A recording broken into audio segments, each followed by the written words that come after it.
Now that you have a basic understanding of the principles for universal design for learning in early childhood, I want you to do a short activity applying this information.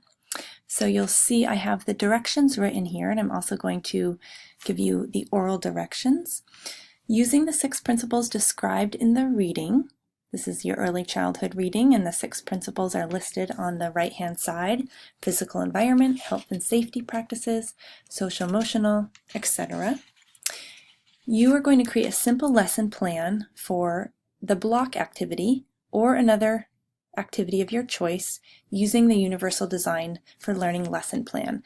I've attached the lesson plan above as a Word document. You may choose to use the block activity that is in this item. You see it pasted below this slide. You may also choose to use another activity, and these come from your textbook Inclusive Early Childhood Education by Penny Diner.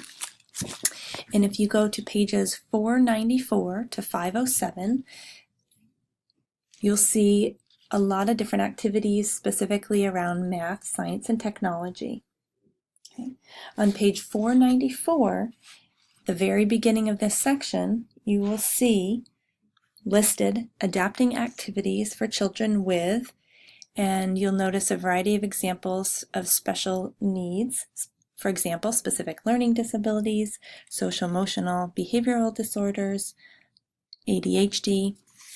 And I want you to consider choosing one of these areas of need as you work toward your lesson plan. You may specify which one you're choosing, or you may also think of this in a broader sense of how you're providing this activity to meet a variety of needs or learners in your classroom. So as you're designing this lesson plan, I want it to be fairly simple, just to get you to elicit some ideas of how are you answering or using these 6 different principles within one particular activity. Okay. You'll notice on your reading, the Universal Design for Early Childhood, pages 6 and 8 of the reading provide the specific guiding questions to help you consider what you might do differently for that particular activity. So for example, the physical environment. There are 3 guiding questions on page 6 of your reading. How can the space be arranged to accommodate everyone? How will children be seated to accommodate different motor abilities and activity levels so that everyone can move about or attend as needed? And what materials are needed to allow for the range of motor abilities?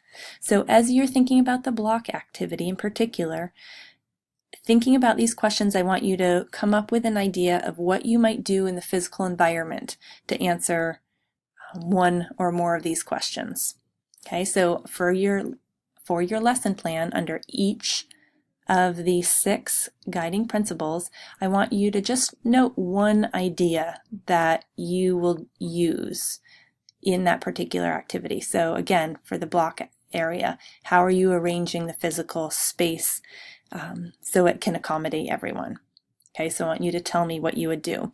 And this may require some creative thinking, especially around health and safety practices. That one can be a little bit harder to respond to. I would encourage you to use the sample in your reading, Applications of Universal Design Principles to Class Meetings, and that is on page 7. Okay, you can utilize some of those same responses to elicit how you might use these principles for this particular lesson plan. Then you will upload your lesson plan at the link below.